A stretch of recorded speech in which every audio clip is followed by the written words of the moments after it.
Welcome to MarcusG.TV. I'm Chef Marcus Giuliano. And Jamie. And what's today's mission? Today we're going to be talking about baking soda. So we're talking about health.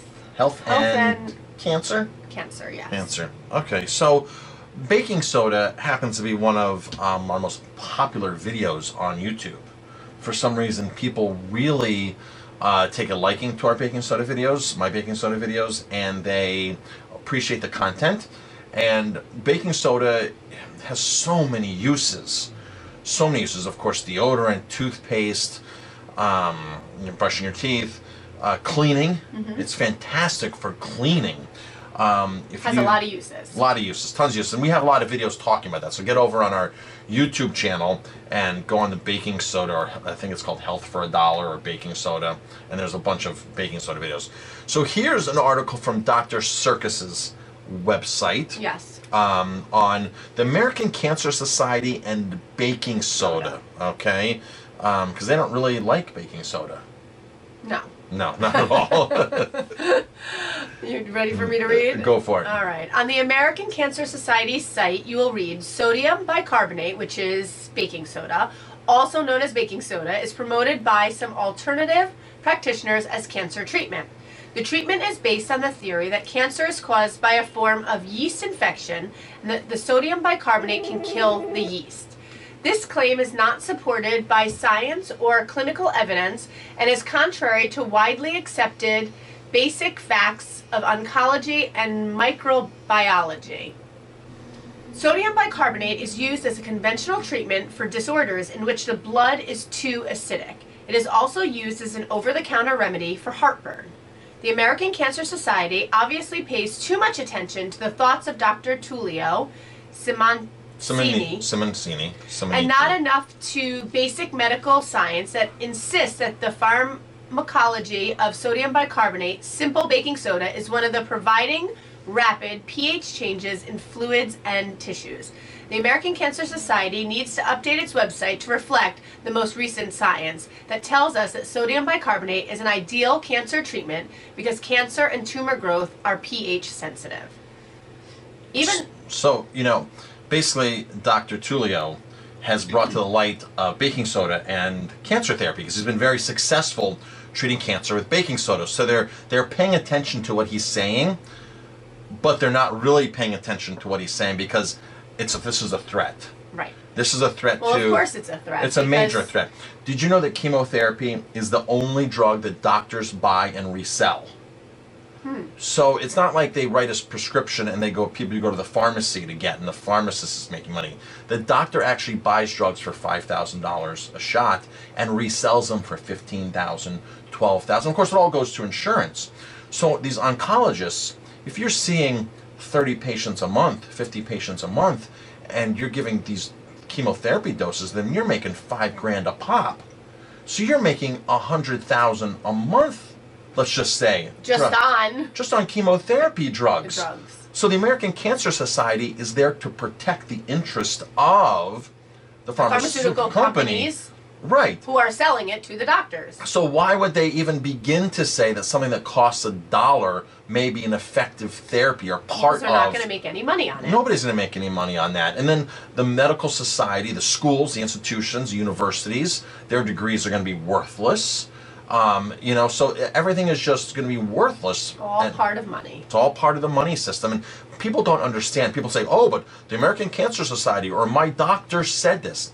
Doctors are the most brainwashed people in our society because they have to conform to what they're taught. And what they're taught is basically a combination of some science and some science that's really pointing to why they need to administer drugs for certain things. Right. And then after they graduate and after they're in the field, most of their continuing education comes from the pharmaceutical companies. Comes from drug salespeople. Of course. Drug salespeople. I just watched a video the other day by Dr. Greger that doctors can get up to one visit a day from a pharmaceutical rep, and that 83% of doctors take money from pharmaceutical reps, from drug companies. So how is that legitimate medicine?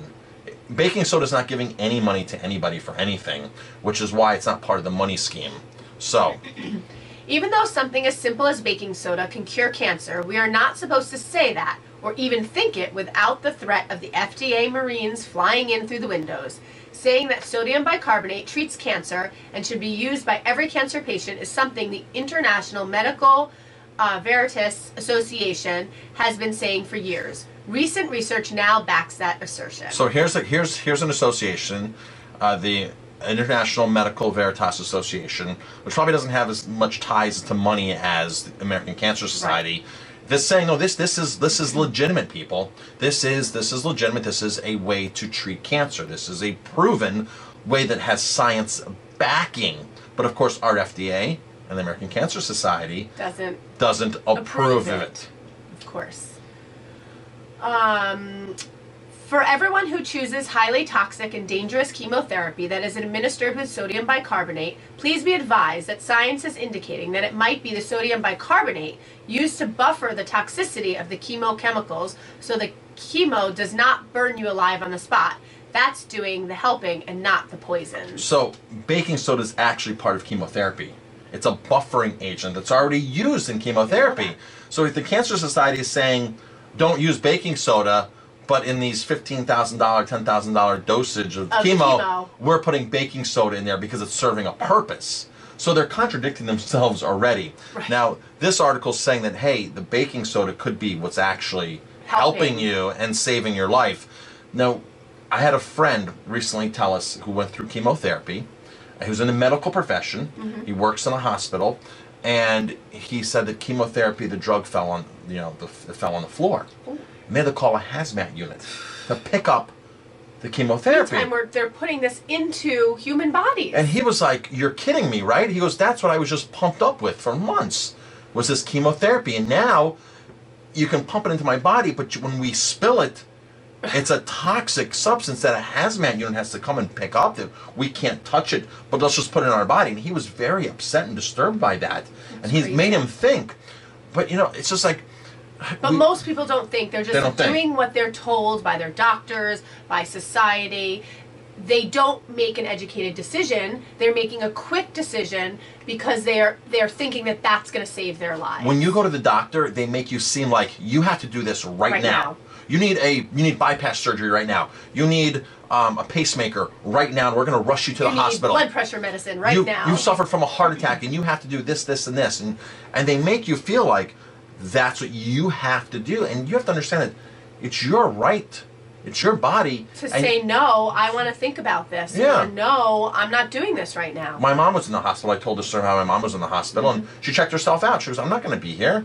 You're telling me these things that might not even make sense, that don't make sense." They told her she had a heart problem. That she had a heart attack. That wasn't even what had happened. But they'd never given her water. Her blood pressure was high. As soon as I gave her water, her blood pressure started dropping. She was a nervous wreck in there. She goes, "I have white coat syndrome. This is ridiculous. If you're going to keep me overnight, I'm going to get worse. I just want to go home. I'm happier at home. I feel fine." But one thing on one of her tests said, "Oh, well, this is off, so you need to come see us. And once she gets there, we have to keep you here and monitor you and this and that." They're monitoring her so much, but they didn't monitor her hydration. Right. Just the simplest things make a big difference. Absolutely. Let's see. When medical historians get through writing about 20th century medicine, they will surely come to the conclusion that the story of chemotherapy would have been a lot worse if sodium bicarbonate was not already in wide use for cancer patients taking chemotherapy. Wouldn't it be sickening to think that patients had to take a pile of poison just to get their simple, inexpensive, and safe bicarbonate treatments? Expensive poison at that. Very expensive. So, people, I don't want to think that baking soda is a cure for all. Baking soda is a fantastic product. I think there must be other things that you have to do, not only take baking soda to help cure yourself of cancer. There's got to be other things. Well, the part that's fascinating is that it's in the prevention. Right. And the American Cancer Society doesn't talk about diet. They don't talk about the stuff that actually prevents cancer. They might mention eat a balanced diet, but no, eat a high alkaline, eat a mostly raw diet, eat a plant-based diet, eat non-pasteurized, raw foods, fermented foods. Eat, they don't tell you about all these things that are actually beneficial and give you a plan and a map Right. to do it. They just say moderation is okay. No, moderation's not I don't okay. even think they touch upon diet besides saying eat healthy. I doubt very much that they give you any other information. That's basically what it is. And I'll tell you, we see lots of people, our friends' parents now, who are going through chemo and chemotherapy and have issues, and we'll mention to them to change their diet, and what you're putting into your body is what you're going to get out of your body. And none of them are willing to do it. They're like, my doctor says that's not. My doctor says it's okay. They go right back to their doctor and say, oh, I heard that eating a vegetarian diet, a vegan diet will make a difference. Oh, no, that's not true. That's not proven. Just keep doing what you're doing. Why are there baking soda? Well, no, that's really a theory, and that's unscientific, and it's like, people, think for yourselves. Do some research. There's lots of research out there, and there's lots of I want to say doctors or people who are doctors who are willing to help you in other ways other than it coming from the American Cancer Society and the big agencies that are making money on all of this stuff. Lots of medical doctors, practicing medical doctors have fantastic websites and blogs and newsletters that have all this information in them. So you don't need to go to your doctor specifically to get 100% of the information you're feeding yourself. But don't always believe the first thing you hear either. You've got to do research. And research is just not reading one thing that helps benefit you in the way that you're looking for. It means doing research in all aspects of whatever you're doing research because on. Exercise, meditation, there's a lot of other things, positive thoughts, that go a long way as far as just diet. Right. And taking this and taking that. But my thing that I originally wanted to say was there's no one cure for all. No. So don't think that baking soda is this amazing thing that you can abuse your body and say, oh, I'm going to take baking soda and I'll be totally fine the next morning, the next month. It doesn't work like that. Right. So get online, do some research. Gary Null has some fantastic cancer protocols that he will actually share with your doctor. Right. If your doctor calls him, he will give his protocols for free to your doctor. And he wants to educate. He's not trying to make money. He's trying to educate, and he'll do it for free. Now, here's the one thing. You won't see the American Cancer Society doing that. Here's the one thing that Gary, because people say, oh, Gary Null, that quack and this and that, and I'm going to look him up on Quack Watch and this and that. One of the Sloan's top oncologists went to him a couple months ago with a patient and said, this person's dying, I can't do anything more. And basically said, here you go. And within a month, Gary has that person at least having a quality of life off of all chemo, off of all medication, on a high alkaline juice fast vitamin C drip. So Gary Null, he works with people, but only if you personally he works with you personally only if you have a doctor's note saying you have a month left to live.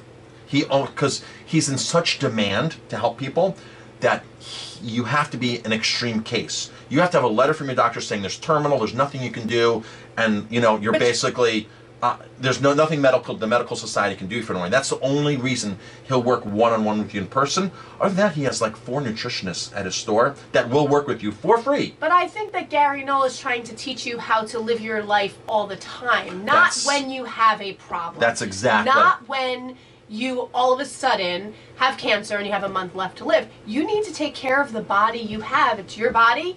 You're only going to have it for a certain amount of time, and you need to take care of it. Like Zig Ziglar said, if you had a racehorse, $1 million racehorse, you wouldn't let him stay up all night and drink whiskey and smoke cigars, would you? I'm Chef Marcus Giuliano. I'm Jamie. Thanks for watching. Have a great day. If you like our videos, please hit like, subscribe, and share this information. I can't stop it tonight. This epidemic, I'm trying to fight. Blood pressure's rising now.